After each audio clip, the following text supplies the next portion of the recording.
nosaltres sí que volíem fer alguna apreciació respecte a la justificació que ha fet el grup municipal del Partit Popular. És que el més trist de tot això és que això no ha sigut ni tan siquiera una decisió directa del Partit Popular, ni tan siquiera en el seu moment va ser una decisió directa del Partit Socialista.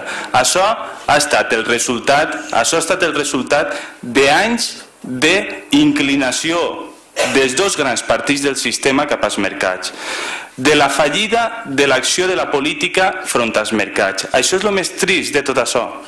Això és el més trist. I front a això, nosaltres no hem de catxar el cap, perquè no som els responsables, els treballadors i les treballadores d'este país, d'aquesta crisi. No som els responsables i per això no se'ns tenen que demanar els sacrificis que se plantegen en aquesta reforma laboral, que és desballestar totalment moltes coses que han costat sang, suor i llàgrimes d'aconseguir per la classe treballadora. Ara bé, nosaltres entenem que el Partit Popular defensa els interessos d'una classe econòmica que durant molt de temps en aquest país, en vez de fer un model econòmic productiu, s'ha basat en un model econòmic especulatiu.